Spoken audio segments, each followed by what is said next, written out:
ஹரி ஓம் ஜெய் வாராகி. வாழ்க்கையில் எல்லோரும் எப்பயுமே சந்தோஷமாக இருக்க முயற்சி பண்ணிக்கிட்டே இருங்க. அன்னையினுடைய அருளால் எல்லோருமே எப்பயுமே சந்தோஷமாகவே இருக்கலாம். வாராகி மாலையில் இப்போது 9வது பாடல் பார்க்கலாம்.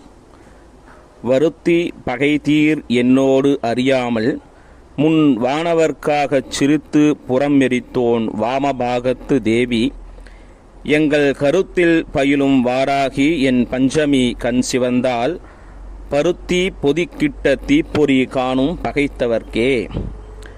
இதுதான் அந்த 9வது பாடல். இது அற்புதமான இந்த பாடலுக்கு விளக்கத்தை பார்க்கலாம். முன் வானவர்க்காக சிரித்து புறமெரித்தோன் என்ன அர்த்தம்னா, திரிபுர சம்ஹாரமூர்த்தி அப்படின்ட்டு பகவானுக்கு ஒரு பேர் இருக்குது. சிவபெருமானுக்கு திரிபுரங்கள் முப்புறங்களையும் எரித்தார் அவர். முப்புறம் எரி செய்த அச்சிவன் உரைரதம் அச்சது பொடி செய்த அதிதீரா அப்படின்ட்டு அருணகிரிநாதர் விநாயக பெருமான் மேலே ஒரு பாடல், கைத்தல நிறைகனி அப்படிங்கிற ஒரு பாடலில் அருணகிரிநாதர் சொல்கிறாரு, அச்சது பொடி செய்த அதிதீரான்ற ஒரு அப்படி முடியும். முப்புறம் எரி செய்த அச்சிவன் உரைதம், அதாவது முப்புறங்களை இறைவன் எரிச்சாராம். எப்படி எரிச்சாரு அப்படின்னா, சும்மா அப்படி சிரிச்சாராம். சிரிச்சதுனாலே எரிஞ்சு போச்சான். மந்தஹாசம் பண்ணியிருக்காரு இறைவன். அப்படி ஒரு சிரிப்பு சிரித்த உடனே அந்த முப்புறங்களும் எரிஞ்சு போச்சான். என்ன கதைன்னா, 3 அசுரர்கள் 3 பேருமே என்ன பண்ணியிருக்காங்க, பெரிய பெரிய கோட்டைகளில் இருக்காங்க. அந்த கோட்டை அப்படியே பறக்கக்கூடிய ஒரு கோட்டை. அது அவங்களுக்கு எந்த இடத்துல தோணுதோ அந்த இடத்துல அப்படியே இறங்கிடுவாங்க. அந்த கோட்டையோட இறங்கும் போது அந்த இடங்கள்லாம் அழிஞ்சு போயிடும். இந்த மாதிரி அவங்க அட்டுழியம் பண்ணிக்கிட்டு இருக்காங்க. எல்லாருமே இறைவன்கிட்ட கேட்கும்போது இறைவன் என்ன சொல்கிறாரு, சரி அவனை அழிக்கணும்னா ஒரு தேர் ஒன்று ரெடி பண்ணலாம் அப்படின்ன போது ஒவ்வொரு தேவர்களாக ஒவ்வொரு தேருடைய பாகங்களாக மாறுறாங்க.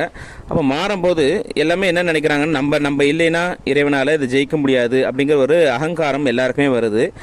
அப்படியே தேரில் ஏறி உட்காரார் பகவான். உட்கார்ந்தவனு ஒன்றும் பண்ணல, ஜஸ்ட்டு அவங்கள பார்த்து ஒரு சிரிப்பு சிரிக்கிறார்.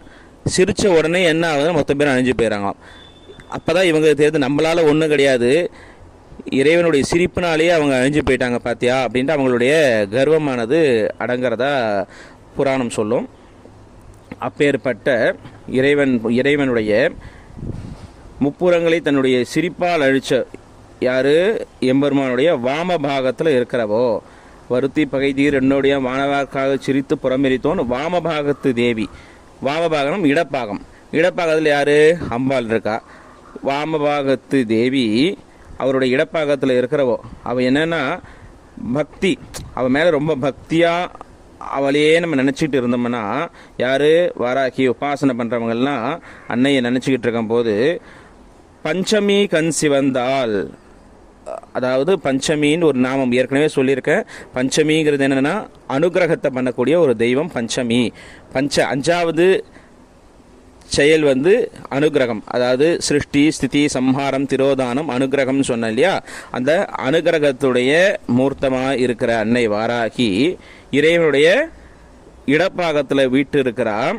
அப்போ என்ன பண்ணுறாளாம், யாரை, அந்த அவளையே உண்மையான பக்தியோடு யார் யாரெல்லாம் அன்னையை பூஜை பண்ணுறாங்களோ அவங்க எல்லாரையும் காப்பாற்றுறதுக்காக இடபாகத்தில் இருக்க அன்னை அவங்கள காப்பாற்றுறதுக்காக, யாருடைய இடபாகத்தில், இறைவனுடைய இடபாகத்தில் இருக்க அன்னை வாராகி அவங்கள காப்பாற்றுறதுக்காக அவங்கள யார் யாரெல்லாம் எதிர்க்கிறாங்களோ, யார் அன்னையுடைய உபாசகர்களை, யார் வாராகி யார் யாரெல்லாம் உபாசனை பண்ணுறாங்களோ அவங்களுக்கு துரோகம் பண்ணுறவங்களை பருத்தி பொதிக்கிட்ட தீப்பொறி காணும்.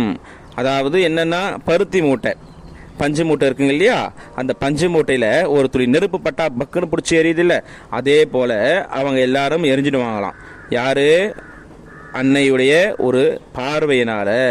பஞ்சமி கண் சிவந்தால், அவளுடைய கண் அப்படி சிவந்ததுன்னா போதும், இது எரிஞ்சு போயிடுமா. யார், இந்த எதிரிகளுடைய தொல்லை நம்மளை விட்டு எரிஞ்சு போயிடும். எதிரிகள் நம்மளை விட்டு எரிஞ்சிடுவாங்க, அதாவது எதிரிகள் எரிஞ்சிடுவாங்க, அவர்களுடைய தொல்லைகள் நம்மளை விட்டு விலகும்னு அர்த்தம்.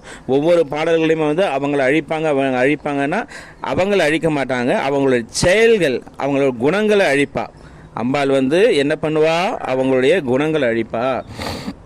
இதுதான் இந்த ஒரு பாடல். வருத்தி பகை தீரு என்னோடு அறியாமல் வானவர்க்காக, அதாவது வானவர்களுக்காக அவர் பண்ணுறார். யார், தேவர்களுக்கு அந்த முப்புறங்களை வந்து அழிக்கிறார். தேவர்களுக்காக முப்புறங்களை இறைவன் அழிக்கிறார்.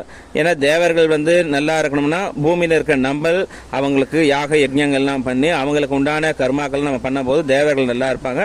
ஸோ நம்ம அழிஞ்சிட்டோம்னா தேவர்களும் அழிஞ்சிடுவாங்க.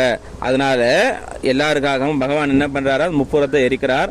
அவருடைய வாமபாகத்தில் இருக்க தேவி, இறைவனுடைய வாமபாகத்தில் இருக்கிறதுனால அவருடைய சக்தி அன்னைக்கு இருக்கு இல்லையா. ஸோ அன்னை என்ன பண்றா, அவளுடைய பக்தர்களான நம்மளை காப்பாற்றுறதுக்காக கண் சிவந்தால் அவ கோபத்தோடு ஒரு பார்த்தாள்னா பருத்தி பொதிக்கிட்ட, அதாவது பருத்தி மூட்டை எப்படி எரியுமோ தீப்பொறி பட்டவுடனே அந்த மாதிரி பகைவர்கள் எரிஞ்சிடுவாங்க அப்படின்ட்டு ஒரு அர்த்தம். இதில் இன்னொரு மறைமுகமான ஒரு அர்த்தம் இருக்கு. முப்புறம் அப்படின்னா என்னன்னா ஆணவம், கண்வம், மாயை அப்படின்ட்டு 3 இருக்கு. அந்த 3மே நம்மக்கிட்டேயே இருக்குது. ஆணவம் இருக்குது, கண்வம்ன்றது கோபம் இருக்குது, மாயை எல்லாமே மாயா மயமிதம் அகிலம் பூத்வா அப்படின்னு ஆதிசங்கர் சொல்லுவார். மாயமாய் எல்லாமே மாயையில் நம்ம இருக்கோம். இந்த அகிலம் உலகம் ஃபுல்லாக மாயை தான்.